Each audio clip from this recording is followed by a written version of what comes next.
Afternoon, Vinyl Community. Harris here. Feeling a bit delicate after a night of watching Southampton get dismantled by Liverpool and then staying up till 5 in the morning to watch Billy Joe Saunders get dismantled by Canelo. And I'm probably feeling a little bit more delicate than Billy Joe Saunders, to be honest. And he's got a broken eye socket, so that gives you some idea of how things are.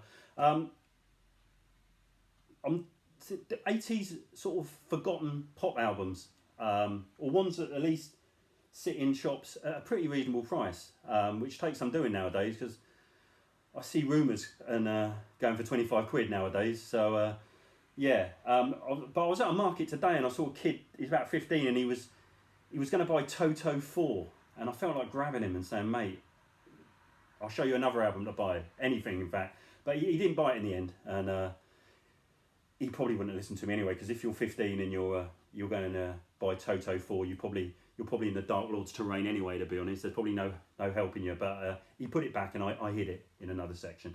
So I thought I'd kick off with a few albums that I don't see on the VC much either, and I'd say most of these are still pretty cheap, and they're all brilliant. More specials. When I started buying second-hand records about 1983, this was the album that was most in second-hand record shops. Because 10 and 11-year-olds went out and bought it thinking it would be like the first Specials album, and it wasn't, and they all took it back. And there were hundreds of copies of this. It's brilliant. It's absolutely brilliant. Jerry Dammers is a genius. Obviously formed the two-tone label that gave us Madness, Specials, Selector, The Beat, Rico. This is such a fantastic album. It's got a few sort of scar numbers, like Enjoy Yourself, Man at CNA, which is almost like a dub reggae, and Do Nothing. But it's got some sort of more easy listening influences like International Jet Set. And if you want to know what it was like growing up in Britain in 1981, then listen to Stereotypes or the B-side of Ghost Town, Friday Night, Saturday Morning. No two songs evoke being 17 and going to the pub for the first time in the UK. Those two songs. Genius album. Next up, Tom Tom Club. Tina Weymouth and Chris Franson took a break from Talking Heads and produced this absolutely fantastic album. Two of the greatest 80s singles, Wordy Rapping Hood, Genius of Love. Tina Weymouth, one of the greatest bass players ever. Two of the most iconic bass lines ever as well. Once in a Lifetime and Psycho Killer. This is fantastic. Trails off. Side 2 trails off a little bit. First side on this is brilliant and it sounds fantastic. Next up, I can't say enough about this album. If you're into Teenage Fan Club, Big Star, that sort of early Beatles era of Help, Hard Day's Night, all over the place by the Bangles. This is absolute jangle pop, Rickenbacker Nirvana. This is brilliant. I mean, it's got Going Down to Liverpool on it, which is superb. The rest of the album is equal to Going Down to Liverpool. It's just brilliant. 2.5 minute jingle jangle pop classics. Love this album. Listened to it for 30 years. Still love it. I still saw it today for £3. I'm like, oh, what an album. I felt like buying it again, but what would be the point? All over the place by the Bangles. Next up, King of the Wild Frontier by Adam and the Ants. Brilliant album. Hated it when it came out because when I was 9 years old, you were contractually obliged by our school, if you were male, to either like the Jam or Madness, and you weren't allowed to like Kings of the Wild Frontier. That was merely for the females, and you would get battered if you admitted to liking Kings of the Wild Frontier or Adam and the Ants. It's a brilliant album looking back. It almost sounds a bit avant-garde compared to modern pop. Sort of surf guitars, rockabilly guitar, dueling drums. Brilliant album. Dog Eat Dog, Amp Music, Kings of the Wild Frontier. The lesser known tracks are superb as well. Really recommend this. Talking of the Specials, when Terry Hall left the Specials, he formed with the two other members, the Fun Boy 3. This is Waiting. Brilliant. Best known for Tunnel of Love and Our Lips Are Sealed, which the Go-Go's then covered, I think. In fact, the Go-Go's appear on this as backing vocals. The whole album's brilliant. Could easily be the third Specials album. Again, cheap as chips. A really superb album. Fun Boy 3, Waiting. A bit like Adam and the Ants, Go Wild and Bow Wow Wow, See Jungle, Go Join Your Gang, yeah, City All Over, Go Ape Crazy. Superb album. Malcolm Mclaren managed them, nicked a couple of members of Adam and the Ants, I think. Again, surf guitar, Burundi drums, just superb, absolutely superb. Best known for Go Wild in the Country probably, but again the other tracks are superb as well. Next up, Dexy's Midnight Runners' third album, Don't Stand Me Down. Kevin Rowland, absolute oddball. I used to bump into him all the time in Brighton. This is their third album. Kevin thought it would be a good idea to get the band dressing like insurance brokers employed by Mercantile Credit. Yeah, it's a strange album. There's no real hits on it, but it's brilliant.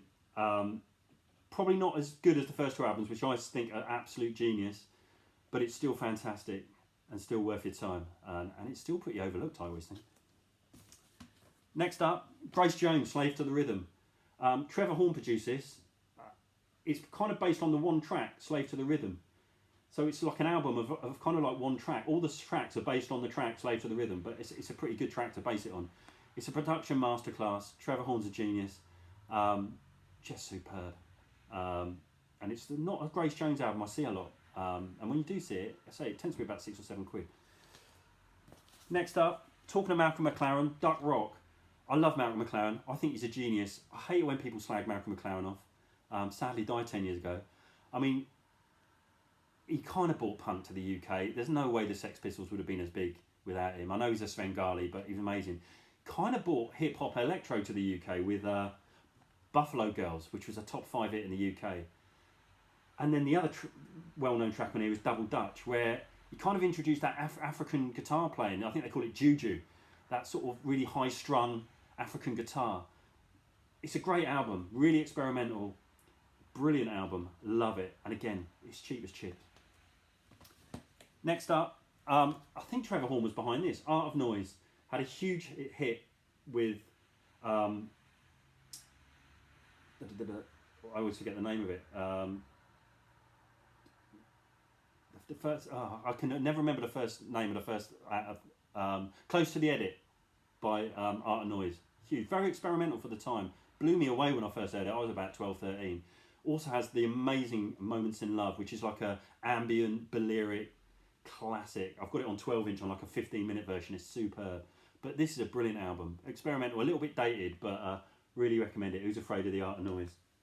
Next up, I think Toto Guy would be laughing his head off if he saw that I was putting this up, because I think he would have gone for this. Time by ELO. Not the biggest ELO fan, but this is great. Came out in 1980.